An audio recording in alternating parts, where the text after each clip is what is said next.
เน้นย้ำให้ทุกคนเรียกว่าถือเอาพระรัตนตรัยเป็นเครื่องระลึกนึกถึงเป็นเครื่องไกลครวนเป็นเครื่อง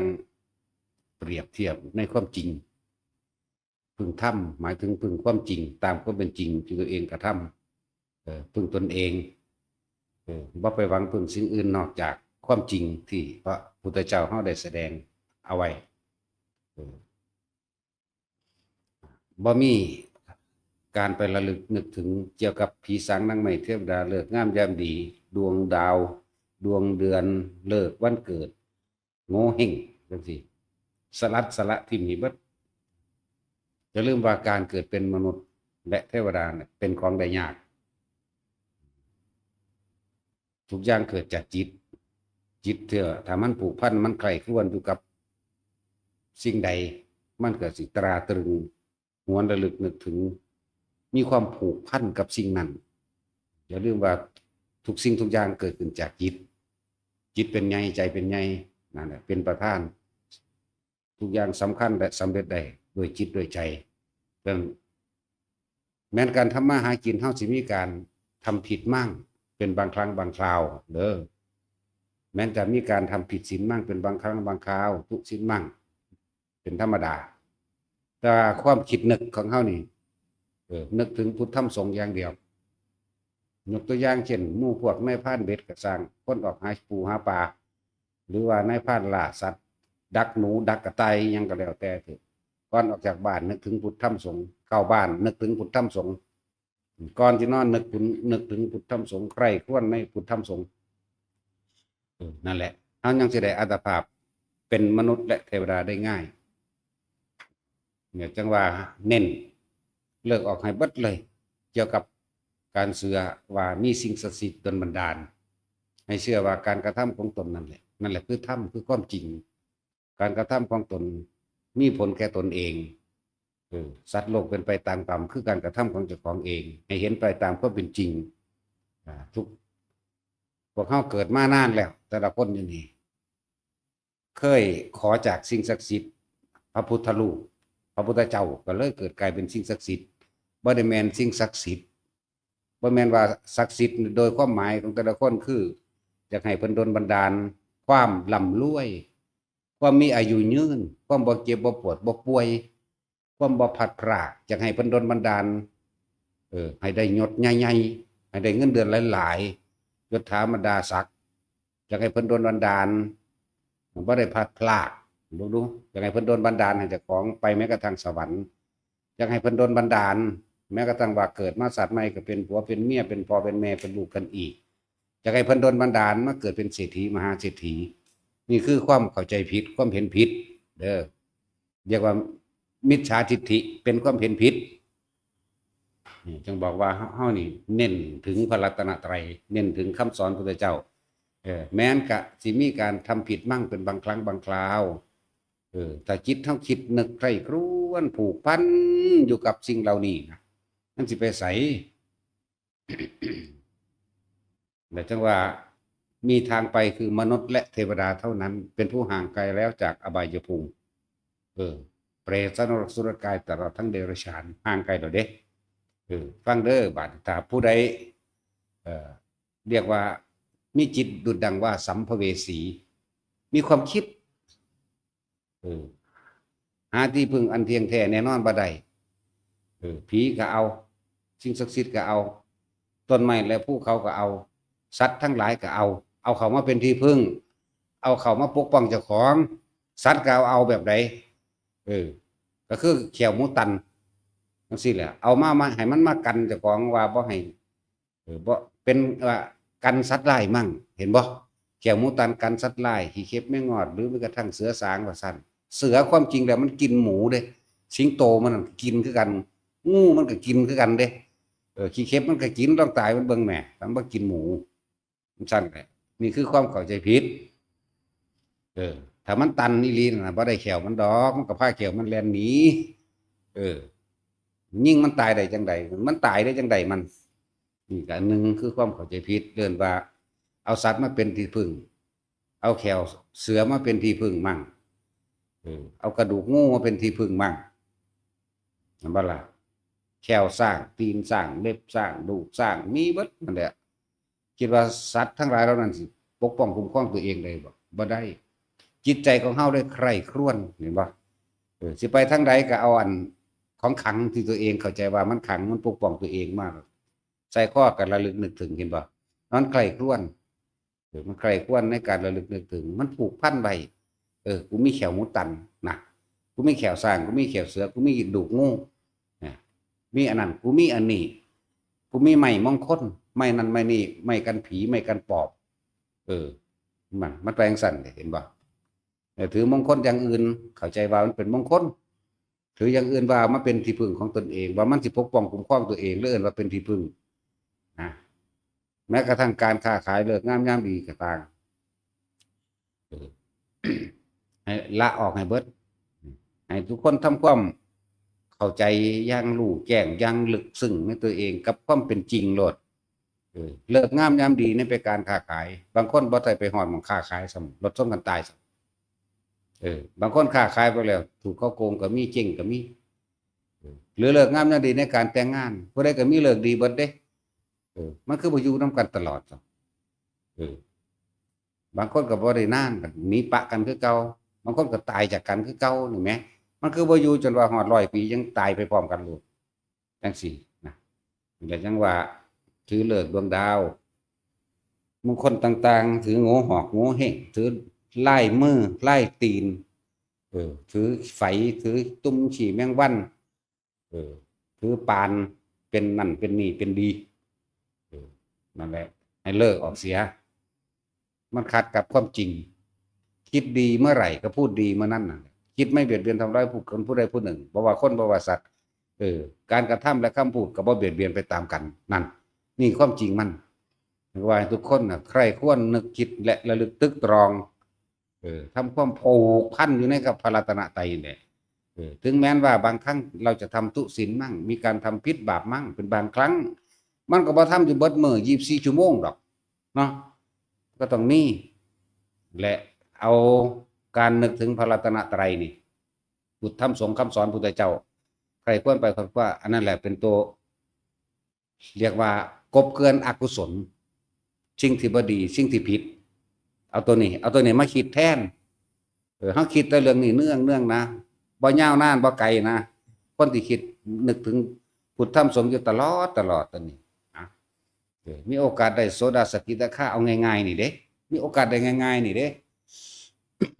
เพราะว่ามันอย่างเชื่อกรรมคือการกระทำแห่งตนเชื่อผลแห่งการกระทำของตนบ่ได้แม่นว่าผีสางนางไม้เทวดาสิ่งศักดิ์สิทธิ์ทั้งหลายมาดลบันดาลสุขและทุกข์ให้ผู้ใดบ่มีทางคือพวกเสือพระพรหมทั้งหลายบ่ดลบันดาลสุขทุกข์ให้ได้แสดงว่า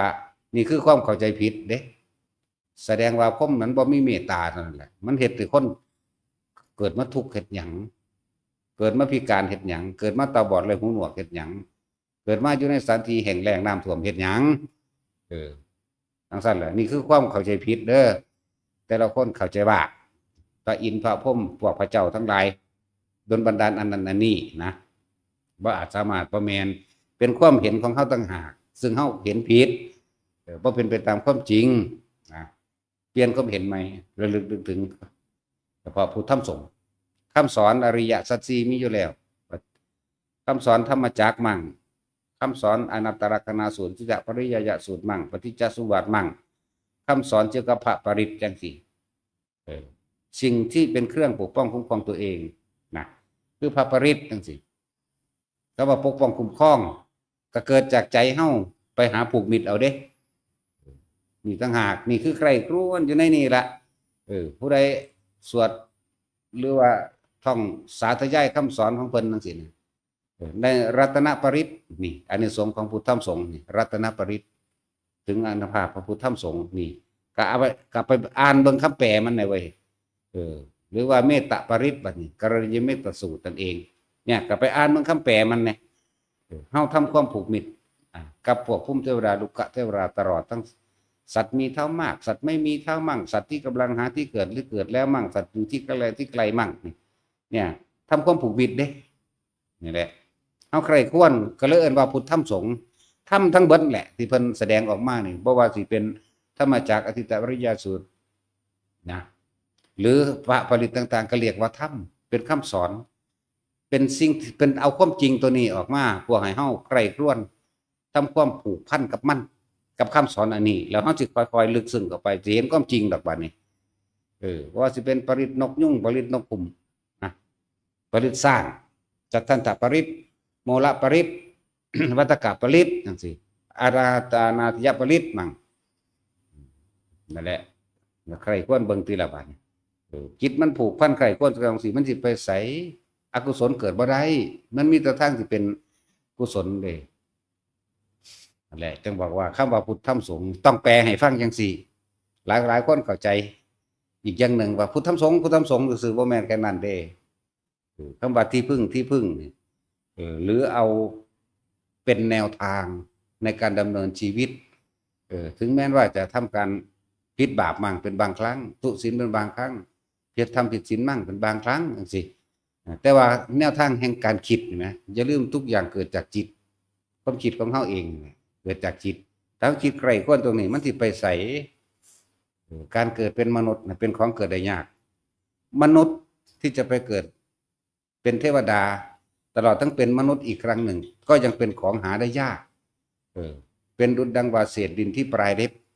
เข้าใจว่าล่ะมีก้อยหนึ่งเด้ซ่อนขึ้นมาขนาดมนุษย์แท้ๆยังสิเป็นมนุษย์อีกแล้วเทวดาก็ยังยากบังดูนั่นบัดนี้เอาเทวดาที่จะมาเกิดเป็นมนุษย์หรือเป็นเทวดาอีกครั้งก็ยังยากเหมือนกันเลยกับเศษดินที่ปลายเล็บอีกนั่นแหละเบิ่งดูคำว่าอานุภาพการใคร่ครวญถึงคำสอนพุทธเจ้าถึงคำสอนอันเป็นจริงเป็นความจริงนี่แหละคำว่าอานุภาพกับตัวเฮาเองได้เห็นเราเองบ่แม่นว่าพุทธังธัมมังสังฆังสรณังคัจฉามิเราสิพ้นเด้เฮาต้องใคร่ครวญเข้าไปให้ถึงเนื้อหาเนื้อธรรมเนื้อความจริงของการใส่ชีวิตเนี่ยสรณังสังฆังคือตัวเองเนี่ยเด้นั่นแหละคือตัวเองพึ่งตนเองให้เป็นจึงเรียกว่าพึ่งตนพึ่งธรรมเทวดาที่จะเกิดเป็นเทวดาอีกหรือเลื่อนชั้นขึ้นไปอีกหรือเทวดาที่จะเกิดเป็นมนุษย์ยังยากเปรียบเทียบเท่ากับเศษดินที่ปลายเล็บเหมือนกันมนุษย์ที่จะเกิดเป็นมนุษย์อีกหรือไปเกิดเป็นเทวดาก็ยังยากสิภาษาหยังกับสัตว์เดรัจฉานบัดนี้เอาสัตว์เดรัจฉานนั่นน่ะเดี๋ยวเคยเว้าให้ฟังอยู่นั่นน่ะมันนับก็ได้เด่นเทวดากบเทวดาหมาแม่นบ่มันน้อยๆนึงเด่นนั่นน่ะนั่นได้จังซั่นเทวดาปลาดุกนั่นแหละนั่นแหละจังว่าภพชาติเฮาสิย่นเข้าสั่นเข้าเด้เฮาถึงใคร่ครวญในความเป็นจริงในธรรมะนี่ความจริงของทุกชีวิตนี่ความจริงของการคิดนึกความจริงของการถึงคิดถึงการกระทำคำพูดจิตมันบ่ไปผูกพันกับสิ่งทั้งหลายเหล่านั้นอันเป็นคำว่าสิ่งศักดิ์สิทธิ์คำว่าขลังคำว่าผู้อื่นโดนบันดาลนั่นมันไปผูกพันได้แต่เข้าไปคิดถึงแม่นบ่ไปทั้งใดก็กำเอาแขวหมูตันมาไปทั้งใดก็กำเอาดูกงูมากำเอาแขวสร้างแขวเสือหรือแม้กระทั่งถือรูปเหรียญพระพุทธเจ้าเป็นพระพุทธรูปหรือพระสงฆ์ก็สร้างกำเข้ามาว่าเข้าใจว่าเพิ่นสิไปเป็นสิ่งศักดิ์สิทธิ์ป้องกันแบบขังนี่ก็ผิดบ่ต่างกันเลยกับถือพวกดูกงูแขวหยังก็ดีบ่ต่างกันเด้นี่ถ้าถือในลักษณะนั้นจักบ่ล่ะถ้าถือในลักษณะว่าพระพุทธเจ้าเป็นที่พึ่งของข้าพเจ้าข้าพเจ้าจะขอระลึกนึกถึงคำสั่งสอนของพระพุทธเจ้าที่แสดงความจริงออกมาข้าพเจ้าจะขอทำตามความเป็นจริงนี่สมมุติว่าไปหากินกับสร้างหากินหาอยู่กับสร้างที่พึ่งอื่นของข้าพเจ้ามีชื่อพุทธธรรมสงฆ์นี่แหละเป็นที่พึ่งอันประเสริฐของข้าพเจ้าจะขอเดินตามนี้แต่ตอนนี้มันทุกข์มันยากจนจำเป็นต้องไปหาอยู่หากินอาจจะไปหาลาปูลาปลามั่งเป็นธรรมดานี่ใครครวญไปนี่ย่างไปย่างมาในการทำมาหาอย่างก็แล้วแต่กับใครครวญบทธรรมบทนั่นบทนี่ตั้งหากคำว่าธรรมเข้าใจบ่ล่ะนี่บ่แม่นว่าพุทธังสรณังธัมมังสรณังคือเขาพากันเว้าเวลาเป็นการเป็นงานคนตายทั้งเมาเหล้าทั้งเว้าทั้งขอศีลขอหาพ่อหาแม่มึงบอกตัวเจ้าของแม่นว่าซั่นคนบ่มีคุณธรรมบ่นำใดก็บ่บาปดอกพวกเฒ่าๆหัวงอกๆละหังคักแขวรุดแขวโวเบิดแล้วพวกนั้นทั้งจอมเนาะ จอมลามกกับจอมเด้ฟังดีๆเด้อเวลามันเข้ากันธรรมดาเพราะว่าหญิงเพราะว่าชายผู้หญิงก็คือกันเขี่ยวบากจัวๆน้ำกันสี่หาคนมันก็ลิกละลี่กันละเนาะอีลีนั่นแล้วป้าทุ่มเบิ่งดูบักนั่นว่าเด้เออกูเบิ่งเด้สันหมากงานว่าโอ้ยธรรมดาบ่ใจมันบ่เท่าเข้าใจว่าล่ะพวกผู้ชายก็คือกันเอ้ยสมัยนั้นมันกูเบิ่งเด้ก็ว่าเดียวกันตัณหาเดียวกันความอยากเดียวกันใจบ่นั่นแหละ ก็เลยว่าแต่ละคนมนุษย์ที่จะเกิดเป็นมนุษย์อีกครั้งยากเด้อแล้วจังสั้นเพราะนั้นวิธีที่เฮ็ดให้คนที่เป็นเทวดาและมนุษย์ได้ถือเอาในพระรัตนตรัยนั่นแหละแล้วก็มีการตั้งจิตเจตนาในการสมาทานศีลเป็นบางครั้งทำผิดเป็นบางครั้งถือเป็นบางครั้งแต่ว่าการใคร่ครวญให้มีให้มากให้มีให้บ่อยเข้าใจว่าการใคร่ครวญทำจิตผูกพันกับคำสอนเพิ่นนี่เริ่มว่าใคร่ครวญพิจารณาพิจารณาวิปัสสนาให้มันเข้าใจให้มันรู้ให้มันแจ้งในบ่มีหม่องฟิวบ่มีเล็ดลอดจักว่าล่ะถึงสิมีการทำผิดบาปอยู่มั่งก็ทำไปนั่นแหละของบางอย่างเป็นจังซั่นบ่ให้ฟิวเลยจักฟิวบ่นอกพวกนั้นนะไม่ให้เล็ดลอดจักว่าล่ะใครคนนึกคิดจริงจังซั่นแหละโอ้ยมันจริงมันแม่นของเพิ่นเว้ยแต่ว่าด้วยความทุกข์ยากก็มีบางพวกก็ไปหานกหายิงหนูหาจับปูจับปลามั่งเป็นธรรมดาอย่างสั้นไปหาบ่ได้บางที่ก็หลักหงก็มาก็มีอย่างสั้นนั่นแหละหลายอย่างที่คำว่าพุทธธรรมสงฆ์พุทธธรรมสงฆ์นี่บ่แม่นว่าพุทธังธัมมังสังฆังสรณังคัจฉามิบ่แม่นแต่คำเว้าเด้นกมันก็เว้าเป็นเด้แม่นว่าล่ะที่เว้าจากใจรู้จักบ่จิตพูดใครครวญนั่นแหละจิตมันพูดจิตมันเว้าไปเว้าผู้เดียวเองบ่เนี่ยเว้าทั้งในทุกคนแม่นเบิดนั่นแหละเว้าอยู่ผู้เดียวนั่นน่ะเป็นหยังสิบ่พูดแม่นบ่ล่ะทุกอย่างมันออกจากคิดจากตัวนี้ตัวคิดนี่มันสั่นตัวลองใครครวญอยู่ตลอดนี่เรียกว่าพุทธธรรมสงฆ์ถือเอาพระรัตนตรัยเป็นที่พึ่งนี่ต่างหากบานิกาแม้นพวกพวกเทวดาเขาก็เว้ามาตลอดเลยเยเกกิพุทธังสรณังคตาเสนี่เยเกกิบุคคลทั้งหลายเหล่าใดหรือบุคคลผู้ใดได้ถึงแล้วใคร่ควรแล้วถือเอาแล้วกระทำให้แจ้งแล้วซึ่งพระรัตนตรัยถือเอาแล้วซึ่งพระพุทธพระธรรมพระสงฆ์ว่าเป็นผู้ที่พึ่งเมื่อแต่กายทำลายขันธ์บุคคลผู้นั้นย่อมมีทางไปที่เป็นคติเป็นสองมีมนุษย์และเทวดาเท่านั้นเป็นผู้ห่างไกลแล้วจากอบายภูมินั่นเอายากมันบอกอยู่ตลอดดอกพวกนี้เป็นคนเป็นนายพรานเด้เทวดาสันนี่อนาติยะนี่อานาตานาติยะนี่มันเป็นสันหนึ่งของสวรรค์เด้ร่วมในสวรรค์มองใดมองหนึ่งแหละเหมือนกันนั่นแหละก็บอกว่านรกมันก็มีบริวารสวรรค์ก็มีคือกันนี่ครับเป็นว่าเมืองนั้นพวกนี้เป็นนายพรานเด้ล่ากวางล่าเก่งกระต่ายเต่าเอาเบิดแต่ว่าใครควรระลึกนึกถึงคำสอนพุทธเจ้าตลอดเวลาเขาจะตายคิดจะตายก็เกิดนึกถึงพุทธเจ้าเด้ทั้งสี่หนึ่งเด้ไปเป็นเทวดาเสยธรรมดาบอกสันดาวดึงนะอยู่ในเมืองอาตานามันหลายเมืองก็ดอกข้างว่าถ้าว่าออกจากพระไตรปิฎกแล้วก็ที่มาจับอย่างสั้นแหละมันหลายเมืองอยู่ที่จริงมีอย่างสั้นบัดนี้สัตว์บัดนี้คำว่าสัตว์นี่บาปบ่สัตว์ทำผิดนี่บาปบ่จะว่ามันถ้าว่ามันบ่มีศาสนาที่จริงคำว่าศาสนาถ้าเฮาเข้าใจรู้แจ้งถึงคำว่าพระธรรมคือความจริง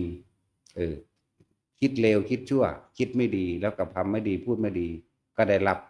สิ่งที่ตัวเองทำเรียกว่าบาปกรรมเล่าร้อนเห็นบ่ถ้าคิดดีทำดีพูดดีก็ได้รับสิ่งตัวเองดีเหมือนกันนั่นแหละจึงบอกว่าธรรมะเด้คือความจริงของทุกชีวิตสรรพสัตว์กระทำสิ่งใดย่อมได้สิ่งนั้นได้ธรรมะ คำว่าศาสนาพุทธบัดนี้มันเลยเกิดกลายมาเป็นอัตตาตัวตนอันหนึ่งเป็นอัตลักษณะจึงบอกแต่ละคนว่า กว่าเฮาสิเดินทางเข้าสู่คำว่าพุทธะได้มันบ่แม่นธรรมดาเลยศาสนาแปลว่าหนทางเดินหนทางดำเนินชีวิตเข้าใจบ่ล่ะหนทางเดินเพื่อที่จะเข้าให้ถึงผู้รู้ผู้ตื่นผู้เบิกบานเด้นั่นแหละศาสนานั้นก็คือทางศาสนาคริสต์ศาสนาอิสลามศาสนานั้นมันเลยเป็นอัตลักษณะเป็นอัตตาตนเป็นเครื่องกั้นความจริงเครื่องกั้นมรรคผลนิพพานแห่งตนแล้วกลายเป็นว่ากูถือนั่นนั่นบ่ซั่นเขาก็เลยว่าเขาบอกธรรมะเด้อฟังดีๆแล้วอย่างดูก่อนภิกษุว่ายังล่ะเวลาพระพุทธเจ้าบวชให้เธอจงเป็นภิกษุมาเถิดอันธรรมที่เราตถาคตได้กล่าวไว้ดีแล้วแม่นบ่อันพุทธะผลประวาเด้มันท่านได้ถึงมันท่านได้ถึงเด้ออันธรรมที่เราตถาคตกล่าวไว้ดีแล้วชอบแล้วเด้นั่นเห็นบ่ล่ะจังซั่นเรียกว่าทุกคนบัดนี้สัตว์เทียบคำว่าสัตว์นี่เสือไปกินกระต่ายคิดว่ามันบาปบ่เอามันก็ทำกรรมหยังนั่นน่ะก็จังซั่นตัวมันก็ลงนรกคือกันมันก็มีความอาฆาตแค้นซึ่งกันและกันบัดนี้กระต่ายก็มาเกิดเป็นเสือกินกันไปกินกันมาเด้ยามใดสิได้เป็นคนเอาแล้วเป็นคนมาแล้วยามใดสิได้พ่อคำสอนพุทธเจ้าผู้ใดธรรมดาบ่ขนาดนั้นแล้วไก่กับงูก็ไปกินลูกไก่ก็ตีก็เครียดอาฆาตบาดหมางกันไปในนิทานธรรมบทมันมีดอก7 ศาสตร์พุ่นแล้วก็เกิดเป็นแมวไปกินลูกไก่แล้วก็เกิดเป็นงูไปกินลูกไก่แล้วก็เกิดเป็นนกอินทรีมากินอันลูกแมวเอาอยู่พอสำนั้นแล้วก็เกิดเป็นเสือกินกระต่ายแล้วก็กระต่ายไปเป็นเสือกินกันไปกินมาเอาเที่ยวเวียนว่ายอยู่ในอบายภูมินั่นเด้ธรรมดาบ่เที่ยวเวียนว่ายอยู่จังซั่นมันบาปหรือบ่บาปนี่มันมีศาสนาบ่มันบ่ได้เกี่ยวกับศาสนาแต่ว่ามันเป็นธรรมเป็นความจริงนะมันเป็นความจริงเพราะฉะนั้นสิว่าสัตว์โลกเป็นไปตามกรรมบ่มันบ่ได้แยกว่าคนเด้พระเจ้าเอิ้นว่าสัตว์ทั้งเบิดเด้พวกเขานี่สัตว์ทั้งเบิดเด้ผู้ยึดมั่นถือมั่นจากว่าผู้เข้าไปยึดติดเอาสิ่งใดสิ่งหนึ่งรวมแล้วคืออารมณ์นั่นแหละเอิ้นว่าผู้ยึดติดถือมั่นสัตว์เบิดเพิ่นบ่ได้ว่านั่นดอกแต่เพิ่นแยกประเภทซื่อๆได้บัดเพิ่นจังแยกประเภทให้เฮาถ้าเฮาเข้าใจดีแล้วว่าทำสิ่งใดย่อมได้สิ่งนั้นน่ะเนี่ยสัตว์โลกเป็นไปตามกรรมจังซั่นถึงบอกว่าคือจังงั้นเฮาให้ไล่หมานี่เอาฟังดีๆเด้อ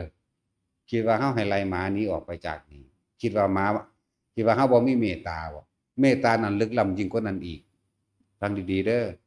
เอาเขาให้กินก็ให้กินอยู่ดอกแต่ว่าเฮาบ่นำเขามาผูกพันให้เลี้ยง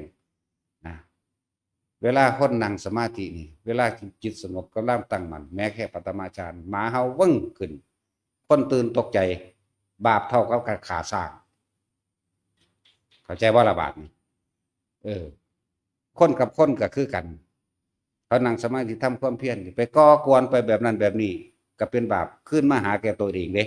ตัวเองก็ทำเองได้บัดตัวเองแล้วไปภาวนาเลยบ่ลงเลยบ่เป็นเหมือนกันคนกับคนหมาก็เหมือนกันนะมันเกี่ยวอยู่ว่าบาดนี่บาดนี้หมามาเบียดเบียนรังแกผู้ปฏิบัติธรรมก็มีเด้คือหมายายหอมกัดหนังสือเฮานั่นแหละป้าตุโกมาจากหลวงปู่เปียนพุ่นเด้ว่าเห็นคุณค่าหมายิ่งกว่าคุณค่าหนังสือเฮาอีกคุณค่าทั้งใจเฮาเคารพนอบน้อมเพิ่นกระดอกเนาะนั่นแล้วจังซั่นแล้วแบบว่ามีเมตตาจังซั่นแล้วคือบางคนเฮาไล่ออกนี้นั่นเมตตาหรือบ่เมตตาวะแม่นบ่ล่ะอยู่นี่มันสิอันนั้นฮอดตริยกรรมหรือธรรมดาบ่นั่นแหละเมตตาหรือบ่เมตตาจังซั่นหมาก็บาปเด้ออย่าคิดว่าบ่บาปเด้อมึงทำลายของสงฆ์เด้อนั่นน่ะรู้จักว่าล่ะผู้ใดให้การสนับสนุนก็จังซั่นล่ะภาวนาได้อยู่บ่บาดเฮ็ดบ่ได้มันเป็นฟึดฟัดอึดอัด มีส่วนร่วมน้ำกันเบิดนั่นแหละกับหมาเพราะท่านสิว่าใจหอมภาวนาเป็นหมาเป็นแมวเดี๋ยวมึง60แล้วได้ว่าดิโอ้ยภาษาจังซั่นเนาะด่าก็ด่าต่อหน้าจังซี่แหละลีอยู่เสาใดบุจังซั่นแหล้วหมาก็บาปแมวก็บาปสิบอกให้เด้อแต่สิเว้าเรื่องนั้นสัตว์โลกเป็นไปตามกรรมนี่มันที่ว่าหมาเนี่ยเฮาบ่ได้นำมาเลี้ยงจักโตเด้มันมาเอาเองบ่ล่ะเอาเขาคักๆแล้วก็กัดคนแล้วคนก็เลยบาดระแวงเลยย้านบ่กล้ามาปฏิบัติธรรมจังซั่นแหล้ว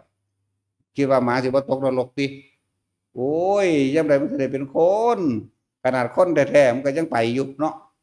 ภาษายังกับหมาจังซั่นแหล้วพูดเทียบให้เข้าใจเด้อความจริงเฮาบ่รู้ถูกเฮาบ่แบ่งแยกดอกแต่ว่าเฮาว่าอันนี้ควรอันนี้ไม่ควรเพราะสิ่งนี้มีสิ่งนี้จึงมีเพราะมีการแบบนี้สิ่งนี้จึงเกิดขึ้นกับพวกเขาเหล่านั้นสัตว์เหล่านั้นมันคิดได้ซ้ำนี่บ่เดี๋ยวนี้อันนี้แค่ตื่นๆหนึ่งได้นี่มากระบาบเด้อนี่ตื่นๆหนึ่งได้นี่ลึกล้ำมียิ่งกว่านั้นอีกอันแล้วมากระบาบมากัดคนปฏิบัติธรรมบารมีหมามจำบารมีคนบ่เดี๋ยวนี้แม่ว่าล่ะสั้นตัวบางที่เขาจะเดินจงกรมอยู่นี่หมู่ภิกษุทั้งหลายเดินจงกรมอยู่นี่ว่าเด้อเมื่อขึ้นข้างตื่นสัญญาณขึ้นก็มีเด้บาปบ่เอาบาปหมาเป็นจังสิบ่บาปแล้วยังสั่นแหละนั่นแหละจังว่าให้หยุดซะก่อนระงับซะก่อนไปอบรมตัวเองซะก่อนบางทีเขาก็เดี๋ยวก็ไล่หนีเดี๋ยวก็เอิ้นมานั่นแหละไปพิจารณาตัวเองเด้มันไปพิจารณาผู้อื่นไอ้มันมีเมตตามันมีแมงได้กูเบกขาอย่างเดียวจะก็สั่นแหละเอาฟังมันลึกซึ้งเด้อไปก็ดีหมากับบาปหมากับบุญใดคือกันบัดมันมีศาสนาบ่ท่านโคสกะเทพบุตรมันแม่นไผเดี๋ยวนี้ก็บ่แม่นหมาแม่นว่าล่ะจริงๆแต่เก่าก่อนเป็นเศรษฐีมาได้นั่นน่ะโคสกะเทพบุตรนั่นน่ะเศรษฐี2ผัวเมียทางบ้านมันอดอยากแห้งแล้งพากันหนีมามาขออาศัยบ้านเศรษฐีผู้หนึ่งคนละเมืองกันอยู่คนละเมืองกันมาแล้วก็เศรษฐีคนเขาก็ให้ท่านคนเดินทางไกลทุกข์ได้ยากอยู่แล้วเขาก็เอาอาหารไปให้นี่มันโลภมากนะบ่เศรษฐีผู้ชายนี่ผู้เมียก็หักบ่เอาย่านบ่อิ่มไปดึงเอา2ถ้วยมากินเอาเองนึงพอดีเลี้ยวไปเห็นหมาดิกินข้าวมาตุปายาตเอาอันมันบ่ได้กินข้าวมาหลายมื้ออาหารบ่ย่อยจากว่าอาหารบ่ย่อยอะตายซ้ำไปเกิดเป็นหมาก็จังซั่นแล้วเราจังซั่นแหละไปเกิดเป็นหมาแต่ว่าเรียนไปหลายศาสตร์เติบอยู่เด้สิบอกให้เด้อเรียนเป็นหมามั่งเรียนเป็นงูมั่งเรียนเป็นงัวมั่งเบิ่งดูนั่นยังได้สิเป็นคนพวกเจ้าเป็นงัวมั่งหลายแล้วก็มาเวียนเป็นหยังละ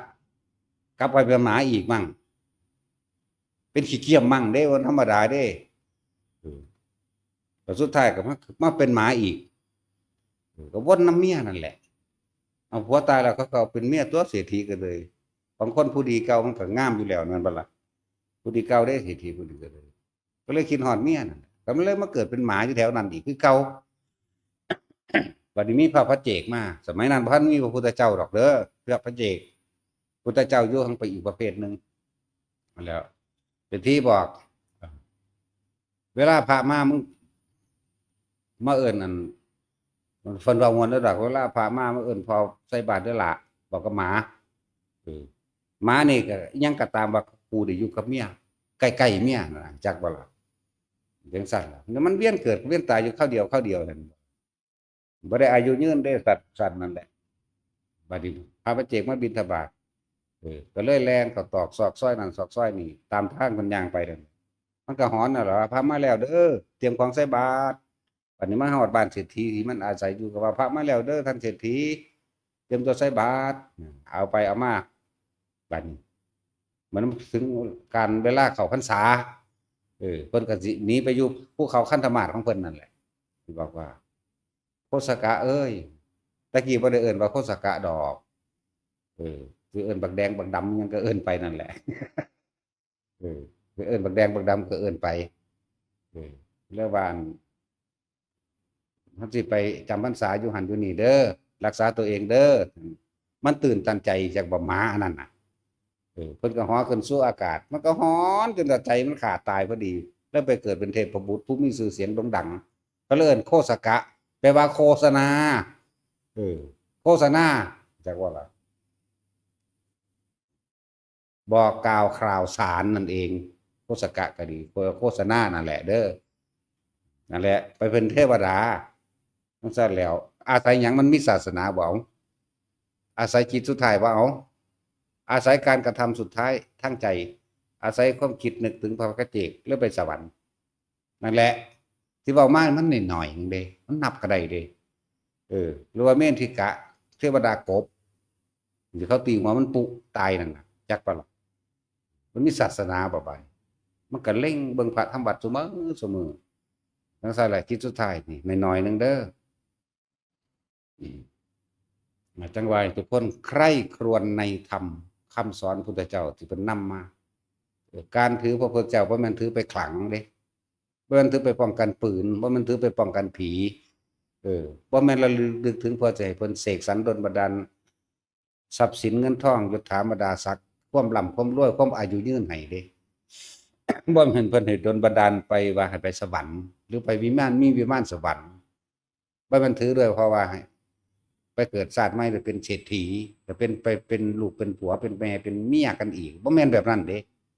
เข้าใจว่าละบาดนี่ถือแบบนี้ระลึกนึกถึงแบบนี้ถึงความจริงแบบนี้การกระทำร่วมกันเป็นไปเองดอกยังก็ดีนั่นแหละคำว่าถือหรือถึงใคร่ครวญพิจารณาใคร่ครวญให้มันกระจ่างแจ้งบ่มีหม่องฟิวไม่เล็ดลอดแต่ว่ากูยังทำไม่ได้ใช่ว่าล่ะเป็นสั่นตัวแต่ว่าทุกคนถ้าผู้ใดเฮาสิเวียนไว้เฉพาะมนุษย์และเทวดาเท่านั้นโอกาสที่เฮาจะพบพุทธศาสนามีมากเพราะใจของเฮามันเกี่ยวพันกับพุทธศาสนาเข้าใจบ่บาดนี้เว้าเรื่องพุทธศาสนาแล้วใจมันผูกพันเกี่ยวพันมันคิดมันนึกมันระลึกนึกถึงมันใคร่ครวญพิจารณาถึงอยู่ตลอดอันนี้ก็เวียนว่ายอยู่เฉพาะในพุทธศาสนาบัดโอกาสที่เฮาสิได้ทำมามันก็เร็วแม้กระทั่งภพชาติก็ยังสั่นเข้าบ่ล่ะนั่นแหละจักว่าละเลิกออกเสียสิ่งต่างๆทั้งหลายเหล่านั้นที่ว่านั้นแม้นพวกเจ้าสิมีพระธาตุพระพุทธเจ้าก็ตามพวกเจ้ามีไว้ถ้าเป็นป้องกันภัยพิบัติแบบคิดว่าเป็นของศักดิ์สิทธิ์ในลักษณะว่าดลบันดาลไม่ให้น้ำท่วมไม่ให้ฟ้าผ่าไม่ให้ทุกข์ยากลำบากแบบนั้นบ่ป้องกันปืนบ่ป้องกันนั่นนี่บ่ป้องกันภัยจะว่าล่ะที่จริงแล้วแต่เป็นรักษาหนีเบิดแล้วอยากว่าบ่อยู่เด้อของจริงบ่อยู่เด้อบางใดบ่มีการปฏิบัติบูชาอันเป็นเครื่องเคารพบูชาบ่อยู่ก็แล้วกันปลอมเบิดของจริงเพิ่นหนีเองได้เสด็จมาเองก็ได้หนีไปเองก็ได้ขึ้นอยู่กับคุณธรรมของบุคคลผู้นั้นเด้อว่าถ้าเฮาฝึกหัดปฏิบัติของเฮาว่าจิตสงบดูเข้าอยู่หั่นเอาเถอะหน้าบ่จักได้ก็ได้ดอกหัดเว้าเอาเองมาหยังเฮ็ดเอาเองก็ได้ซ้ำนี่พวกน่ะหังว่าแม่นดูถูกเข้าใจบ่ล่ะของคนมันบ่อยากได้จักว่ามาหยังจังสิก็สิเอามาหยังนี่เทวดาเขาอัญเชิญมาให้ก็มีพอนี่สถานที่แห่งนี้บุคคลผู้นี้เป็นผู้ปฏิบัติบูชาพุทธเจ้ามาเองบ่แม่นพุทธเจ้ามาแต่เทวดาเขาเอามาจังซี่นะเทวดาเขาสะกิดคนผู้นี้เอามาก็ได้จักว่าล่ะนั่นแล้วขึ้นอยู่กับตัวเฮาเองเฮาบ่อยากได้ดอกอาญะอยู่ในแบกหนักอยู่นี่คือจักบ่ได้พระธาตุก็เลยจักว่าพระธาตุธาตุดินธาตุน้ำธาตุลมธาตุไฟสแตกแดกเข้าอยู่ซุมื้อซั่นคุณนายคักจังได๋ยามใดมันตายเบื่อข้านกินข้าวข้านมัดยำบ่ล่ะจักว่าตัดสินมันบ่ร้อนบ่หนาวบ่จังซั่นตัวเนี่ยร้อนหนาวเดี๋ยวก็ไอเดี๋ยวก็เจ็บไข้ปวดหัวอยู่พอซั่นนี่เดี๋ยวก็ปวดแขวอยู่นี่ยังอยู่เล่มนึงสิถอนแมงถิ่มอยู่นี่แต่ว่าสิถอนมันเศร้ามันเอาไว้มันหยอกเฮาแต่ก็ล่ะนั่นแหละ ไว้ให้ถึงให้มันถึงจริงๆถึงใครควรตามความเป็นจริงเด้อนี่เรียกว่าถึงนี่สำหรับคำว่าคำว่าถึงพระรัตนตรัยหรือว่าคำว่าพุทธศาสนาแท้ๆว่าเจ้าศาสนาใดศาสนาพุทธมันเป็นการยืนยันตัวตนอัตลักษณะว่าคนไทยนี่เป็นศาสนาพุทธคนไทยนี่เป็นคริสต์คนไทยนี่เป็นอิสลามคนไทยนี่เป็นฮินดูก็ว่าไป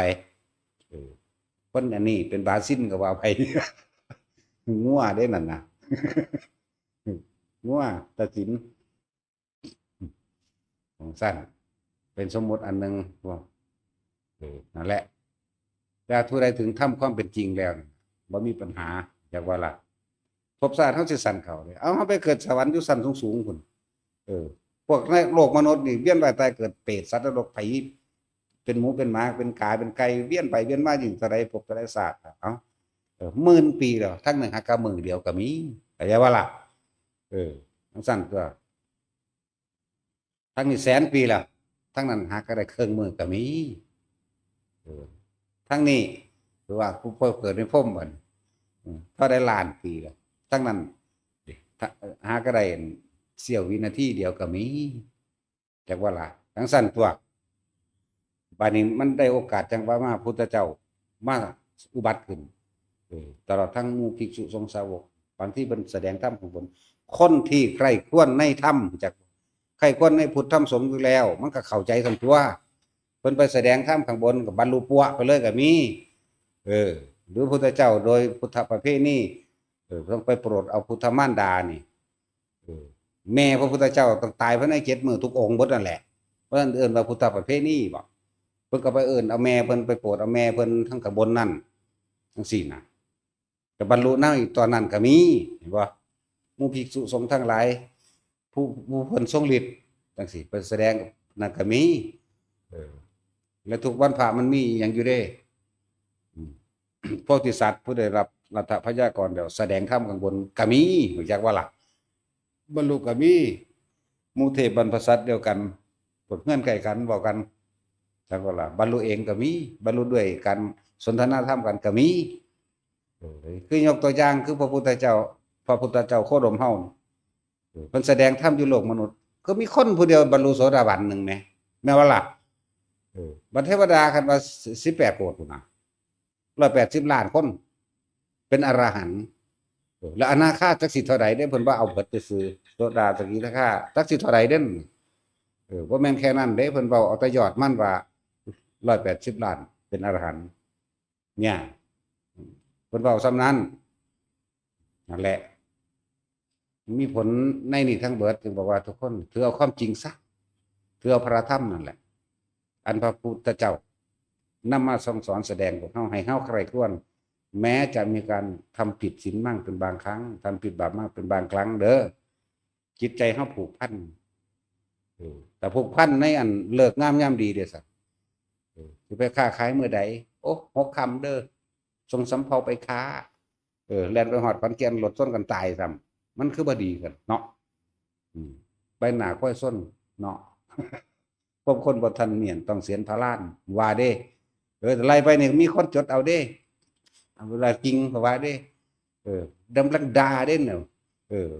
พวกตำราพระศาสตร์พวกภาพสิขาดตาขาวหากินน้ำคนโง่เนาะจังสั่นตัวสร้างแก้วขึ้นสู่ปราสาทคำฟังธรรมดีปราสาทบ่เนาะล่างผ้าตีนสังแดดพี่แวดล้อมทรงเอาว่าเห็นบ่ล่ะรู้จักว่าเราพวกเฒ่าๆนั่นก็เลยเนาะปานนั้นว่าเฒ่าเกิดก่อนไปที่เกิดก่อนไผแล้วระวังพวกเจ้าก็ข่อยจังซั่นแล้ว6 ค่ำทรงสำเภาไปค้าอยากว่าล่ะไปบ่รู้มึงสิตายหรือมึงสิรวยบ่ได้เกี่ยวกันเด้เจ้าของขี่รถประมาทเองอันคนก็เมาเหล้าไปผู้แข่งผู้ค้าใส่กันอวยพรให้กันอันท่วมนั่นท่วมนี่บ่ทันออกบ้านตายก็มีเนาะไปตายอยู่พุ่นก็มีเมาเหล้าตายพุ่นก็มีเขาฆ่าตายก็มีแน่แต่ความตายนี่แน่นอนจังซั่นแล้วเรียกว่าเฮาเน้นย้ำทำสงฆ์เด้อสงฆ์คือตัวเองพุทธะน่ะคือให้มันรู้แจ้งตามความเป็นจริงโลด ถึงแม้จะทำผิดบาปอยู่หมายถึงว่าอาจจะมีความเห็นเป็นสัมมาทิฏฐิอยู่แต่ว่ากูเฮ็ดว่าหันใดกูเลยกินก้อยกุ้งมั่งเป็นบางครั้งกินก้อยปลาซิ่วมั่งกินก้อยหอยโข่งหอยปังมั่งแม่นว่าสั่นแต่สินจะกินเยอะบ่ก้อยกุ้งจังซั่นแล้วมันมีสมองก็กินนั่นแหล้วก้อยก็กินจังซั่นแหละถ้าเกิดมักอิหยังตัวตำบักหุ่งต้องมีปลาซิ่วดิบกับกุ้งดิบเด้อีปูพร้อมเด้เออยำกินสดๆนี่เด้ธรรมดาบ่นั่นแหละมันเป็นลงนรกนั่นแหล้วแหละทำความเข้าใจกับคำว่าการเข้าถึงพระรัตนตรัยซะเด้อบัดการเข้าถึงคือการใคร่ควรมีจิตผูกพันอยู่ในเรื่องของคำสอนพระพุทธเจ้านี่เรียกว่าการเข้าถึงพระธรรมเข้าถึงพระพุทธสงฆ์คือตัวเองนั่นแหละเข้าถึงพุทธธรรมสงฆ์น่ะอย่างสั้นทำความเข้าใจมันแจ้งมันแตกฉานให้มันบ่มีหม่องฟิวบ่มีเล็ดลอดแต่ว่าหังเฮ็ดบ่ได้มีการทำผิดบาปมากเป็นบางครั้งก็ช่างมันแต่อยู่ในนี่ใครควรเข้าไปพบชาติพวกเจ้าสิสั่นลงเองเพราะพวกเจ้าใครควรตัวนี้ก็สั่นมันตัวบางทีไปยุคพุทธเจ้าเกิดมาเปี้ยงพอดีเลยบรรลุเลยก็มีเด้บ่ได้โดนเด้อตาสิไรนะท่ามันเบิดฤทธิ์เอาอีกแล้วจะกินขี้ดังมันนัวได้กินขี้ดังมันที่ยำต่อมันเกิดจาก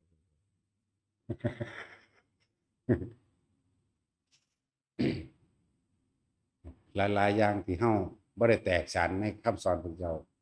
และอีกอย่างเช่นมื้ออื่นบุญหยังบุญข้าวสากบ่ประดับดินบ่เฮ็ดดีๆงามๆโลดบ่แม่นไปอดหลับอดนอนท่าเสื้อสิแต่งแล้วแต่งแต่เดี๋ยวนี้แหละหลายบ้านมันแต่งอยู่เลยแต่งหยิบใส่ใบตององปองแองแปงไว้ซุมื้อนี้มันใส่มันพัฒนาขึ้นมาใส่ถุงพลาสติกแล้วบ่แม่นบ่ใส่ถุงพลาสติกได้ซุมื้อนี้มันใบตองหายากเนาะมักสิดากับปาดก็รอแก่แลมีหมากมีผู้ปิ้งไก่ปิ้งกบปิ้งเขียดมักทั่วดินแกะออกมาขนมนมเนยสัตว์ใส่กันยาสูบกับพันใส่ในหั่นปนกันไว้อวยหยวะเยอะแกนคูดก็มีแต่อันใหญ่ๆเนาะเห็นสิเคี้ยวได้บ่เนาะ เป็นพุ่มเป็นพวงมันยุมมายางเด้นี่บัดกันนอนเฝ้าท่าฟังเสียงว่าหมู่สิไปบ่ไปหรือมันอดหลับอดนอนบ่นั้นมันสิเป็นบุญมาแต่ตั้งใดพากันเปลี่ยนวิธีการใหม่ซะเด้อประเพณีนี่น่ะเป็นเรื่องดีแต่ว่าเปลี่ยนพิธีการกระทำใหม่เด้อบ่ต้องไปอดหลับอดนอนดอกมื้ออื่นเช้าพวกเจ้าซื้อของเตรียมไว้โลดนอนสำบายอยู่พุ่นยามมื้อเช้าพวกเจ้าก็มาถวายหมู่ภิกษุสงฆ์ทั้งหลายเหล่านั้นก็อุทิศบุญโลดขอผลทานบุญกุศลกรรมดีถึงแด่โลดไล่ไปเบิดนั่นแหละเพิ่นก็เว้าดูแล้วล่ะคำว่านี่คำว่าอุทิศบุญถึงแด่มารดาบิดาญาติทั้งหมดเจ้ากรรมนายเวรทั้งหมดตลอดทั้งสรรพสัตว์ทั้งหลายทุกมรบารมีนี่มันก็เว้าดูแล้วแหละเนี่ยบางคนก็ยังเกรงใจชาวบ้านชาวเมืองก็ได้เนาะคือส่วนคนส่วนมากยังเฮ็ดอยู่น่ะทั้งนี้ก็รู้อยู่แต่ว่าโอ้เฮ็ดแล้วไปเนาะว่าเด้นั่นแหละจะว่างบ่ขาดเจ้าบ่ถึงพุทธธรรมสงฆ์แท้แล้วภิกษุสงฆ์บ่รับดอกกลางคืนจักบ่นั่นแหละพวกเขาไปรับก็ผิดคือกันนั่นแหละจังซั่นนี่บอกให้ถึงให้มันเข้าใจเด้อจะเฮ็ดก็เฮ็ดตัวก็แล้วแต่ละเนาะแต่ว่าบอกจังซี่แล้วนี่สิเฮ็ดหรือบ่เฮ็ดก็ตามเด้อมันบ่ได้บังคับไผได้แหมความเห็นไผคือความเห็นมันแต่ความเห็นถูกแท้ๆเฮายังบ่ยึดเลยภาษาหยังกับความเห็นผิดเนาะจังซั่นเลยนั่นแหละว่าเฮ็ดดีๆงามๆโลด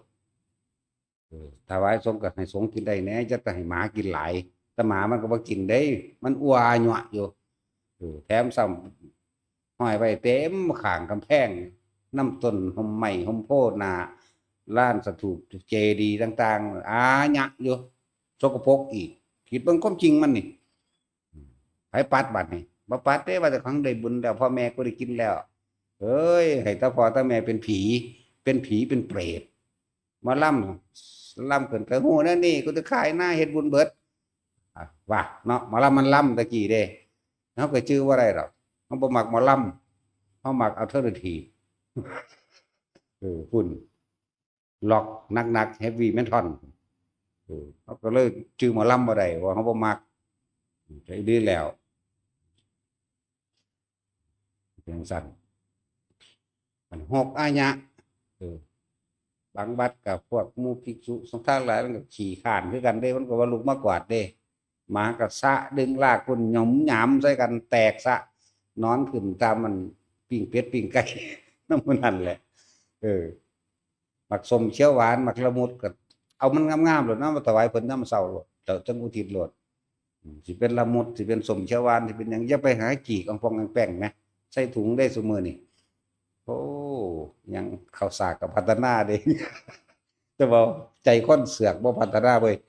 บ่พัฒนาให้มันถึงความจริงเนาะแต่แนวใส่กันพัฒนาเด้คือว่าขาดทองคำหรอเนาะคือว่านั่นแหละบ่มีถ้าถึงความจริงแล้วบ่ต้องไปเกรงใจไผดอกแล้วก็จะเข้าใจว่าถ้าพ่อแม่ปู่ย่าตายายสิไปเป็นเปรตไหมให้เพิ่นเป็นเทวดาแหน่เป็นพรหมเป็นพระอรหันต์แหน่เนาะอันนี้ย่านถ้าพ่อแม่บ่ได้กินก็เลยเฮ็ดนำเขาบ่คักใจบ่แจบใจแม่นบ่ล่ะมั่นใจปานนั้นว่าพ่อแม่เป็นตาผีตาเปรตเนาะตัดสินใจว่าพ่อแม่เจ้าเป็นเปรตอยู่บ่ซั่นถ้ามั่นใจว่าก็ไปเฮ็ดคือเขาไปเฮ็ดเด้อออกไปนี่ไปพากันพุ่น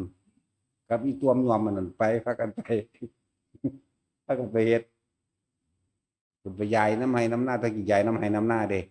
ซุมื้อนี่รถล่ามาขี่บ่อึดบ่อยากแค่คนขี้คร้านยายแมงในวัดนั่นน่ะอาหยักอยู่เนาะคือเด็กน้อยซุมื้อนี่เราใส่มันไปซื้อผงชูรสดูเหลียวเห็นอยู่ร้านนั่นมันมีแล้วโลดโอ้ยกูหาบน้ำ3 กิโลเด็กน้อยๆซ้ำมื้อนี้โอ้ยน้อยกว่านี้ดอกมันซ้ำนี่ซ้ำสั่นไกลกันหลายแต่ถ้าเข้าใจดีแล้วก็พากันเปลี่ยนพิธีกรรมพิธีการใหม่ผู้ใดเป็นผู้นำผู้ใหญ่บ้านเป็นผู้นำปรึกษากันมันถูกต้องตามมันได้บุญจริงๆเถอะนี่มันสิได้บุญแนวใดอดหลับอดนอนพากันห่ออยู่สั่นทั้งห่อไปนำทั้งเว้าพื้นคนไปนำล้านเปอร์เซ็นต์ห่อไปพร้อมเว้าพื้นมันอีนั่นมันมื้อนั้นแหมมันทิ่มมันนั่นมาใส่กูแหมน้ำฉี่คือแม่อุ้ยหลานมันเป็นจังซั่นลูกมันเป็นจังซี่ให้มันรวยที่มันขายยาบ้าไปเด้บุญหม่องใดเดี๋ยวนี้เนาะต้องเฮ็ดไปนำต้องอันเว้าพื้นความนั้นแต่อันนั้นแนวสิเฮ็ดก็ผิดไปแฮงหรอกก็บ่ได้บุญแหมมาเติมซ้ำเติมเว้าพื้นกันอีกก็ธรรมดาบ่นั่นแหละขนาดนั้นแหละเปลี่ยนใหม่ยังมาเศร้ายังไปซื้อเอางามโลดนะคือไปจังหันจังเพ่นธรรมดาดีนะก็ถวายโลดแล้วอุทิศบุญตามนี่โลดจะไปขอเด้ที่สำคัญนะคือจะไปขอเอาสิ่งทั้งหลายเหล่านั้นไปแลกเอาสวรรค์ไปแลกเอาวิมานหลังบักใหญ่ไปแลกเอาชาติหน้าเป็นเศรษฐีเศร้ามันบ่ถึงมันบ่ได้ถึงธรรมบ่ได้ถึงความจริงบ่เห็นความจริงนี่ที่สำคัญหนึ่งเห็นบ่ล่ะนั่นแหละเหมือนกันกับประเภทนี้อย่างตักบาตรเทโว15 ค่ำเดือน 11มันบอกออกพรรษาเปิด3 โลกในมือนั่นก็มือเดียวเท่านั้นมันบ่ไปเปิดฮอด5 มือผู้ใดอยากทำบุญอุทิศนี่เป็นวันร่วมเข้าใจบ่เด้อสิบอกให้อีกอันนึงเป็นวันร่วมบ่ว่าสิเป็นมารดาบิดาลุงมารดาบิดาปู่ย่าตายายลุงป่าเอาตลอดทั้งเพื่อนสนิทมิตรสหายยังก็แล้วแต่หรือพวกเราหลับหรือเจ้ากรรมนายเวรหรือสรรพสัตว์ทั้งหลายเลยอันนี้ร่วมเลยผู้ใดสิมาตักบาตรแล้วก็อุทิศบุญไปตามนี้แหละขอผลทานบุญกุศลกรรมดีที่ข้าพเจ้าทำนี้จงถึงแด่มารดาบิดาข้าพเจ้าญาติข้าพเจ้าเจ้ากรรมนายเวรข้าพเจ้าตลอดทั้งสรรพสัตว์ทั้งหลายทุกหมู่เหล่าบรรดามีมื้อนั้นสิเป็นมื้อร่วมเขาสิมีโอกาสในมื้อนั้นมากที่สุดเพราะว่ามันเป็นมื้อร่วมจากร่วมบ่มือพระพุทธเจ้าเสด็จลงสู่ดาวจากดาวดึงส์ลงมาโลกมนุษย์อยู่หน้าเมืองสังกัสสนครมนุษย์เห็นเปรต เห็นสัตว์นรกมนุษย์เห็นนรกมนุษย์ก็เห็นเทวดาเทวดาก็เห็นนรกเทวดาก็เห็นมนุษย์พร้อมสัตว์นรกก็เห็นเทวดาพร้อมเห็นมนุษย์พร้อมนี่แหละมันมีมือเดียวเท่านั้นอย่าไปเอาเองหลายพวกอันนั้นก็เลยเปิดไปถึง3 วันมันมีทางวันเดียวเท่านั้นบางพวกบัดนี้ถ้าผู้ใดสิตักบาตรเทโวก็ตักมื้อนั้นแหละเข้าใจบ่ล่ะตักบาตรเทวดาคนนี่ละเทวดาก็ดีเป็นผู้ตักแต่ว่าเทวดาสิสะกิดคนมาตักเลื่อนว่าตักบาตรเทโวจักบ่ล่ะสั่นเฮาสิมีมือเดียวเด้อบ่ได้มีมือใหม่เด้15 ค่ำเดือน 11มื้อเดียวเฉพาะตอนเช้าเท่านั้นตอนนี้นั่นแล้วมันเฮาฟังเบิ่งดอกวัดอื่นๆน่ะนะบ่จักหยัง3 มื้อจังเฮ็ดก็มี5 มื้อจังเฮ็ดก็มีแม่นบ่ล่ะร่วมกันตักบาตรข้าวสารอาหารแห้งตักบาตรเทโวว่าเทโวจังได๋มันมีมื้อเดียวเท่านั้นมีมือเดียวเท่านั้นเด้อมือนั่น3 โลกเห็นกันนั่นน่ะมนุษย์โลกเทวโลกแล้วก็ยังล่ะนรกโลกมีมือเดียวเท่านั้นแหละก็ตามเอาตามนี่เอาตามที่มันเป็นนั่นแหละเว้ยว่ามันไปคิดปรุงแต่งเอาเองมื้ออื่นนึงเฮ็ดก็ได้นะเฮามื้อนี้ยากบ่แม่นเด้อพวกเขารอโอกาสเปรตถ้าว่าอบายภูมิแล้วนั่นน่ะพวกสิได้เกิดเป็นมนุษย์หรือเทวดาเร็วๆคือพวกเปรตเข้าใจบ่เปรตนี่มีโอกาสเป็นมนุษย์และเทวดาได้ง่ายยิ่งกว่าสัตว์เดรัจฉานอีกเด้อนั่นแล้วเฮ็ดมื้อนั้นเพื่ออันส่วนที่ใดบ่ได้นั่นน่ะมันเป็นเรื่องที่ต้องอธิบายกันยาวแต่เฮามีหน้าที่กระทำแก้ไขว่าแก้ไขความผิดตัวเองมั่งก็มีเพื่อเจ้ากรรมนายเวรหรือว่าชดเชยอันยังบางอย่างที่เป็นไปนั่นแหละเฮ็ดเอาตัวมีโอกาสเท่านั้นมือเดียวแต่ว่าถ้าคนในเกิดตายชาตินี้หรือว่าพ่อแม่ตายในชาตินี้เจาะจงถ้าฉลาดให้เจาะจงซื้อบ่ว่าสิเฮ็ดให้มิตรสหายหรือลูกหรือผัวหรือเมียผู้ใดก็สร้างที่ตายนั่นน่ะเจาะจงชื่อตรงเป๋งเลยนั่นน่ะจักว่าล่ะเจาะจงของเฮานี่มันทั่วไปอยู่แล้วสรรพสัตว์ทั้งหลายทุกหมู่เหล่าบรรดามีเฮาอุทิศแบบนี้อยู่แล้วบ่ได้เจาะจงไผแหละให้เจาะจงเอาเด้อแต่มันก็ชื่อซื้อได้เท่านี้เข้าใจบ่สำหรับคนสมมุติว่าปู่ตายย่าตายหรือพ่อตายแม่ตายนั่นน่ะออกซื้อเลยเจาะจงได้แต่ศาสตร์ที่แล้วมันชื่อบ่ได้จักว่าล่ะฟังดีๆมันสิชื่อได้ตอนนี้บ่ฮู้ล่ะเขาสิไปเป็นผีเป็นเปรตหรือสิไปเป็นเทวดาอินพรหมแต่ว่าโดยความจากระลึกนึกถึงนี่เฮาเจาะจงซื้อแต่ว่าล่ะนั่นแหละในมื้อนั้นเป็นมื้อโอกาสใหญ่เป็นมื้อสำหรับมนุษย์ก็เห็นเทวดาก็เห็นมนุษย์เทวดาก็เห็นนรกพร้อมนรกก็เห็นเทวดาและมนุษย์พร้อมนั่นแหละในมือเดียวเท่านั้นแหละเพิ่นลงก้าวย่างพระบาทลงมาปึ๊บนรกสวรรค์เปิดให้คนเห็นเลยเพิ่นย่างทางขวาเด้อแต่ละมีมือเดียวส่วน15 ค่ำเดือน7นั่นเป็นวันจุติจิตเฉพาะมารดาและบิดาเท่านั้นเด้อันอื่นๆมีส่วนบ่มีแต่ว่านั้นเฮาเน้นย้ำมารดาและบิดานี่เฮาจึงเรียกว่า15 ค่ำเดือน7แต่15 ค่ำเดือน6เด้ประสูติตรัสรู้ปรินิพพานก็ตั้งหากเด้อมื้อนั้นก็หยุดนรกคือกันประสูติตรัสรู้ปรินิพพานเป็นมือเดียวกันก็หยุดคือกันแต่ว่ามนุษย์เทวดาและนรกไม่ได้เห็นกันบ่ได้เหมือนวันออกพรรษาใช่ว่าล่ะนี่ไม่ได้เห็นกันหยุดนรกอยู่ก็มีโอกาสมือเดียวได้คือกันแต่นี่มันตายเห็นในออกพรรษานั่นน่ะส่วน15 ค่ำเดือน7หมายถึงวันของมารดาซะเพิ่นเว้ามารดาเนี่ย3 ครั้งอันครั้งที่4ว่ามารดาบิดาว่าซั่นเอ้าคือบ่เว้าตลอดคู่กันน่ะหนาวเลยมารดาบิดาโลดเป็นซั่นอีกอย่างนึงมันก็เกี่ยวกับแม่เพิ่นหรือคำว่าวันอัฐมีบูชาจังซี่นะหลังจากอันงั้นมาคนบ่เข้าใจมื้อเผาแม่เพิ่นนำเด้เข้าใจบ่นี่บ่แม่นแต่ว่าวันถึง8 ค่ำเด้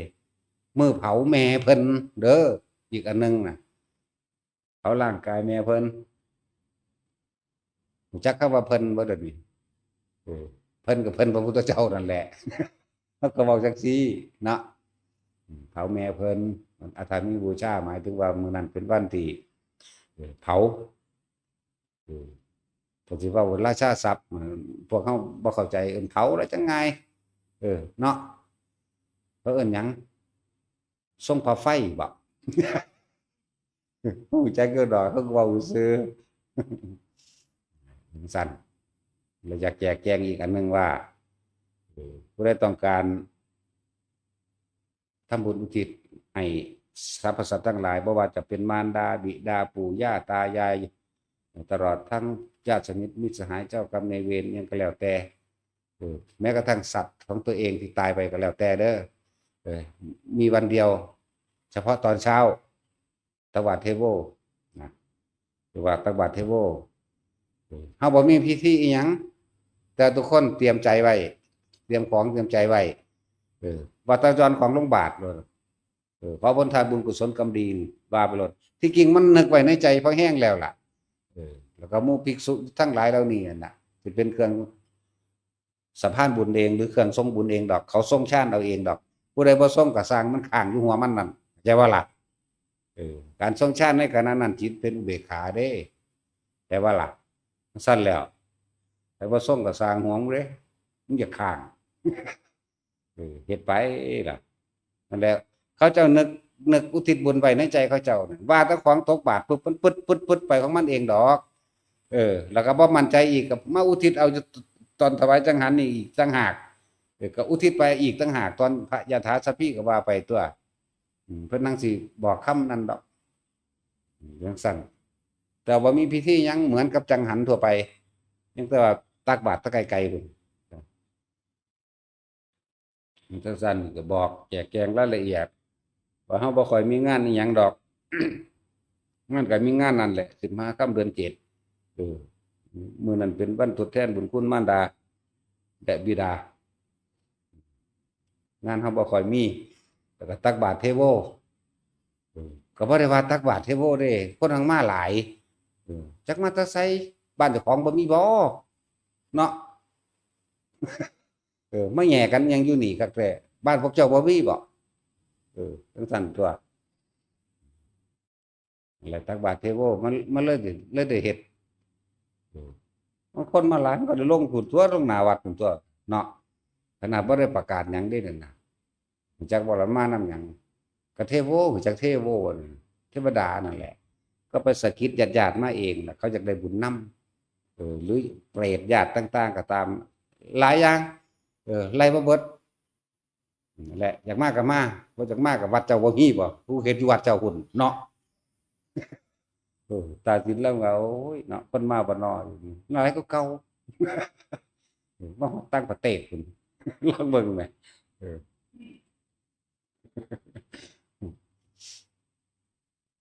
นั่นจังว่าตักบาตรเทโวก็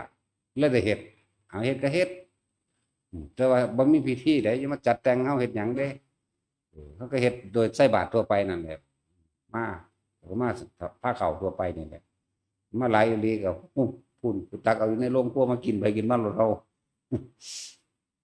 แต่ว่าแต่ละคนเด้อนี่แจกแจงรายละเอียดเรื่องบุญข้าวสากข้าวประดับดินมันมีมาแต่ของเก่าแหละพระเจ้าพิมพิสารเฮ็ดบุญหาเปรตญาติเพิ่นอิทังเมยาตีนังสุกโตโหตุญาตโยได้ล่ะภาษาบาลีว่าขอผลทานของข้าพเจ้านี้จงถึงแด่ญาติของข้าพเจ้าขอญาตินี้จงได้รับส่วนบุญนี้และจงมีความสุขเถิดนั่นเด้ล่ะเท่านี้นึงเด้บ่ได้มีได้อิมินาบุญญกเมนะอุปัชฌายาคุณุตราจาริยุปการะจามาตาวิจาบ่มีเด้อันรัชกาลที่4เพิ่นแต่งขึ้นของเพิ่นเอาเองเด้เพิ่นแต่งขึ้นบูชาคุณหรือเคารพนอบน้อมหรืออุทิศบุญถึงคุณครูบาอุปัชฌาย์ของเพิ่นเองเด้บ่แม่นเรื่องของพระพุทธเจ้าว่าเด้อบ่แม่นเรื่องพระพุทธเจ้าพระเจ้าเขาได้ว่าจังซี่มีแต่ว่าอุทิศโลดเป็นของรัชกาลที่4มันแต่งขึ้นคือว่าล่ะเฮาบ่มีแนวนำก็เอาเพิ่นนั่นล่ะมานำซะก่อนบัดนี้มารู้ความจริงแล้วก็จังว่าเอาเองต่างหากดอกเด้อบ่ผิดดอกก็มา เปลี่ยนแปลงเอาเองหรือว่าแตกแขนงเอาเองปรับให้มันถูกอะไรตัวเขาก็บ่ได้ว่าเพิ่นได้ล่ะสั้นแล้วมันมีแบบอย่างมันมีแนวทางแหวกออกมาไปตามนี้ตัวโอ้ยตะกี้หาหนังสือยากกระดอนแต่ถ้าเฮาเริ่มเรียนธรรมะนี่ก็ของหายากแล้วเด้อซุมื้อนี้มันบ่ได้ยากแล้วแต่ว่าโง่หลายกว่าเก่าอีกคนแม่นบ่การศึกษาก็สูงจบปริญญาปริญญามีแต่ปริญญาหมาทั้งนั้นแหละปริญญาหมากัดกันเนาะสู่คนจับจบป.3 ป.4ก็บ่ได้มีคุณธรรมเยอะจบทำตีเป็นครูก็ได้ครูอีหลีเลยนี่มันธรรมดาเด้บ่แม่นอาชีพเด้ซุมื้อนี้มีแต่แม่งหยังดอกปริญญาหางด้วนหลวงปู่พุทธทาสมันว่าแย่งชิงกันกัดกันนั่นว่าซั่นถ้าเว้ามาแล้วบ่จบดอกว่าเรื่องจังซี่แต่จังว่าพวกเฮาใครควรให้ดีผู้ใดเคยถืออหยังต่างๆสิเป็นนั่นแหละที่ว่ามาอันบ่แม่นเกี่ยวกับพระธรรมอันบ่เป็นความจริงสลัดออกให้เบิดโลดไสยไสยศาสตร์เป็นของคนปัญญาอ่อนเบิดนั่นแหละอย่างสันอีหลีแต่ว่ามันมีเขาขาเฮาพอแห้งเลยพอเฮาด่าอยู่เรื่อยแม่เนาะแม่นบ่สันตาสินเฮ็ดใส่กูได้เถิดยังว่าอยู่เด้กูป่นกินเบิดหรือกูพอดีเอามาใส่กับแกงออมเนียนแม่นบ่สันแกงออมเนียนนี่แหละหาผักใส่ไว้เด้อเรียกกันเหรอบ่มีดอกผู้ใดว่ามันมีแนวนั้นนั่นนี่พวกเจ้าคือบ่มั่นใจคำสอนพุทธเจ้าเนาะอานาปานสติไหมป้องกันได้เบิดทุกอย่างไหมฟังดีๆนะว่าเขาว่าป้องกันได้เบิดทุกอย่างจะมีของขังมาตั้งทางใดเดี๋ยวนี้แม่นว่าแท็กซี่ป้องกันได้เบิดทุกอย่างแม้กระทั่งเขาเป็นอรหันต์พุ่นไหมคือบ่คิดพ่อแหน่แล่นไปหาอีหยังกับกระตุ้ดของขังอันนั้นนี่อีหยังก็คดนั่นคดนี่มะพร้าวตาเดียวมั่งมะพร้าว3 ตามั่งเบี้ยแก้โอ้ยอธิษฐานเอานั่นเอาทานอันนี้ฟังดีๆนะไผก็เลยถ้ามันแก้ได้มันดีได้เขาบ่ปั่นพวกเจ้าดอกโง่หลายรุ่นรวยไม่เลิกก็บ่เลิกแล้วไปซื้อมันอยู่ตลอดแม่นว่าล่ะทุกสั่นดีๆนั่นแหละถ้ามันมีได้จริงกูบ่ให้ไผแล้วเฮาก็เลยเนาะนั่งอักเอาอยู่ผู้เดียวนี่แล้ว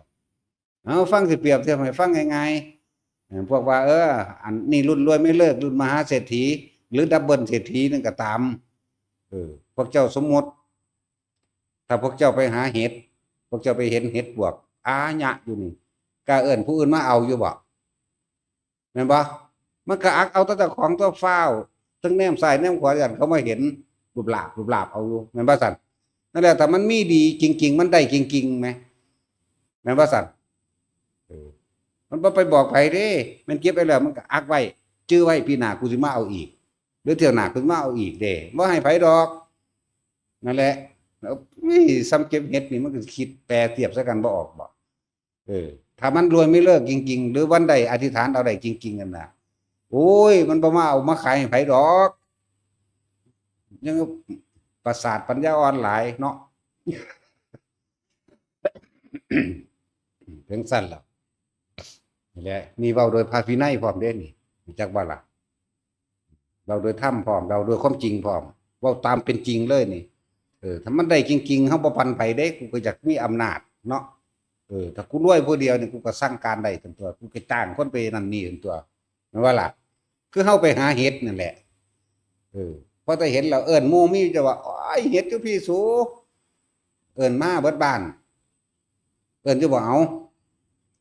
ยายจอยเจ้าจะไปเอิ้นคนมาอยู่บ่บ่แล้วกูก็อักเอานั่นแล้วได้แล้วก็ทำท่าว่าอุ้ยสูอยู่หั่นจะไปเด้อมีงูจงอางพู้นแล้วอันคือก็ว่า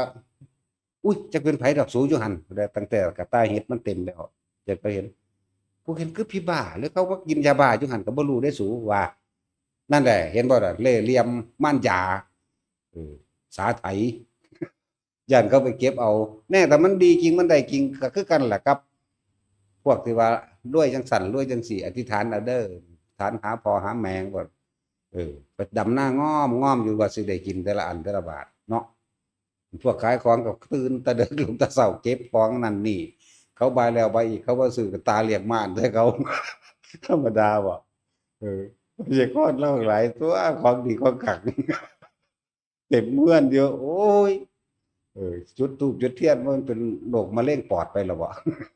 ธูปเทียนนี่ยังแน่จังซั่นแหละน้ำเขียวน้ำแดงน้ำแหล่โอ้ยน้ำขี้สีกันไหนมันกินกุมารทองอิหยังนั่นจักว่าล่ะมันเป็นโรคขาดสารอาหารบักน้อยๆนั่นเขาเอิ้นบักไข้บ่เออนี่อยู่นี่ยังอันนั้นกว่าอีกนี่นั่นแหละไร้สาระว่านั่งกวักจังซี่เอาอันอีนางพันธุรัตน์นี่กวักโลดคือหยังนี่นางเอ็ดแฮ่เอ็ดอยู่อืดปืดอยู่ จังสิมันสิบ้าว่าเพี่อเพิ่นก็เลยคือเอาไปสตาร์ทไปเด้อถึงกันแล้วคนเล็กน้อยๆบ่มาเว้ยตัวนั้นหังเป็นตาไปซื้อกว่าตัวรับเป็นตาหักแล้วหนังตะเปาะอยู่หั่นน่ะคนเล็กน้อยๆเห็นคือเด้บัดนี้แต่ว่าตัวนั้นบ่เป็นตามีผู้ใดเข้าไปซื้อดอกอืดปืดอยู่อืดหือเซ็มเซะอยู่โอ้ยจักเป็นหยังซั่นแล้ว แล้วฟังไว้แน่ไปก็ดีหานั่นหานี่มาขายของซอยฝากกับของบ่มีบ่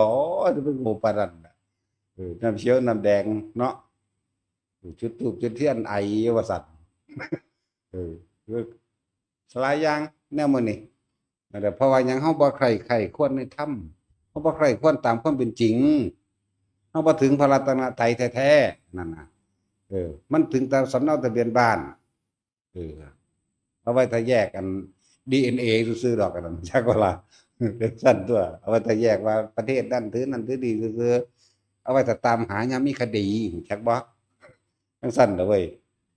ไว้ถ้าตามหายามมีคดีหนีไปประเทศนั้นประเทศนี้มึงอยู่ไสตัวมันก็ตรงกันนั่นนี่ตัวมันก็ละเรื่องกันแล้วนั่นแหละจึงบอกว่าการระลึกนึกถึงหรือถือเอาพุทธธรรมสงฆ์ภพชาติของเฮามันสั้นลงเด้ไปเกิดดุสวรรค์อายุมันยืนมันยาวแม่นบ่มนุษย์ตายเท่าใดล้านชาติแล้วหาก็ได้มื้อหนึงก็มีเด้นั่นแล้วอีกอย่างจิตเฮาใคร่ครวญพอดีไปปั้วใส่ศาสนาพุทธเจ้าองค์ใดองค์หนึ่งเกิดมาแสดงธรรมอยู่โลกมนุษย์เสียงเพิ่นแสดงธรรมครั้งแรกไป100,000 โกฏจักรวาลเด้ก็แล้วแต่เพิ่นสิอธิษฐานไปดอกกันนั้นหาที่สุดที่ประมาณไม่ได้ก็ได้100,000 โกฏจักรวาลก็ได้รู้จักว่า100,000 โกฏจักรวาลโอ้โหมันหลายกระดอเนาะ100,000 โกฏที่พระพุทธเจ้าโคดมเฮาเทศนา100,000 โกฏจักรวาลเด้หรือพระองค์สิว่าให้ไปหาประมาณไม่ได้ก็ได้แต่เฮาเดี๋ยวนี้จักรวาลหนึงก็มี4โลกนี่อันนี้มัน100,000 โกฏจักรวาลเด้จักบ่นี่จักรวาลเดียวเด้นี่ถึงเฮาอยู่เดี๋ยวนี้พุ่นน่ะขนาดนั้นแหละจังซั่นเพราะว่าอานุภาพของใจเฮาที่ผูกติดที่ใคร่ควรที่พิจารณาหาหม่องฟิวบ่ได้วันหาที่เล็ดลอดไม่ได้อยากบ่ฟิวนั่นใคร่ควรอยู่ถึงแม้บางครั้งก็มีการทุศีลทำผิดศีลมั่งเป็นบางครั้งแต่ไม่ใช่ของนักบ่มีอนันตริยกรรมหรอกบ่มีปัญหาดอกไผก็เด้อถ้ามีอนันตริยกรรมแล้วบอกจังได๋ก็สร้างมันสิอยู่บ่ได้มันสิเล่าร้อนในสมองปัญญามันในความคิดของมันเองมันสิมีแต่คุมเฮ็ดผิดอย่างเดียวเด้พวกอนันตริยกรรมบ่ฟังถ้าสิพูดถึงเปรียบเทียบคือจังอาชาติศัตรูถ้าพระพุทธเจ้าบ่หาวิธีให้เป็นเครื่องอยู่ของอาชาติศัตรูนี่เป็นบ้าตายไปเลยเด้นั่นเพิ่นมีเครื่องอยู่พอเพิ่นฟังความฟังความสร้างบุญกุศลอยู่ตลอดได้เลยหลังจากสังฆายนาเรียบร้อยแล้วอุทัยพัฒน์เอาเพิ่นไปประหารซ้ำลูกฆ่าแต่อยู่ในระหว่างช่วงทำกลางที่พุทธเจ้าทำนิกันเหตุกันหาวิธีลดหย่อนผ่อนผันในอนันตริยกรรมนั่นแหละแต่คนบ่ฟังความติโอ้ยมีแต่เรื่องร้อนๆกระวนกระวายหาแซ่หาแต่เรื่องเด้พวกนี้อยู่ว่าเป็นเรื่องสั้นแหละลักษณะนั้นคนทำนิติกรรมนั่นแหละ แต่ละคนจะสิ้นหวังให้มีความหวังในหูดังยังกะสร้างเถอะหน้าไม่ต้องไปบรรลุยังก็ได้ดอกให้ ให้รู้อยู่กับหูดังโลดอยู่ในลมหายใจนั่นแหละเนี่ยบัดนี้เน้นเข้ามาส่วนเฉพาะตนให้เฮาโลดบัดบ่ต้องไปรู้หยังมากหรอกเข้าไปเห็นอนิจจังอนัตตามันเห็นอยู่ตลอดแต่ว่ามันหยุดบ่ได้ซื่อๆก็เลยเอาลมหายใจน่ะเป็นเครื่องหยุดมันเอาเถอะหน้าอยู่กับลมหายใจมันเป็นเถอะหน้าบ่ต้องเว้าเลิศหรูสวยหรูดอกอยู่กับลมหายใจมันได้เถอะหน้าเจ้าของนั่นแหละสิฮู้เอาเองเป็นเอาเองก็สิเข้าใจตัวเองดอกสมาธิเมื่อมันจิตตั้งมั่นแล้วปัญญามันก็เกิดตัวบัดนี้จักบ่ถ้าคนบ่มีสมาธิบ่มีคำว่าจิตตั้งมั่นนะเน้นย้ำจิตตั้งมั่นกับลมหายใจถ้าไม่ตั้งมั่นกับลมหายใจก็ตั้งมั่นอยู่กับอาการปิติจักว่าล่ะเวทนาในเวทนาหรือเป็นผู้มีสติรู้อยู่กับปัจจุบันณขณะนี่เรียกว่าจิตตั้งมั่นปัญญาก็คือการรู้เห็นความเกิดดับนั่นเองจากเวลาคำว่าปัญญาสมาธิเป็นดุจดังดามมีดปัญญาดุจดังปลายมีดหรือคมมีดจากเวลาเนี่ยมันดึงมาจังสี่ตัวแล้วก็เลยบอกแต่ละคนอยู่ในลมหายใจให้มันได้เถิดหน้านะสมาธิเป็นเครื่องทำให้เกิดความสงบแต่ว่าเขาต้องเกาะสิ่งที่ทำให้สงบคือลมหายใจนั่นเองเมื่อมันได้ความสงบดีแล้วปัญญามันก็เกิดมันก็เห็นนั่นแหละคำว่าปัญญาเกิดคือการเห็นนั่นแหละเห็นอันนั้นเห็นอย่างไรเห็นความคิดของเจ้าของหมุนไปว่าเห็นไปเห็นมามันก็บ่ได้ไปคิดนำความคิดที่มันไปทั้งตัวห้ามจะไปยากหยังเอามันสิเว้ายอดโพดโอเคว่าอยู่ในลมหายใจใดก็มันสิฮู้เอาเองดอกไปก็ดีเนาะสมทาน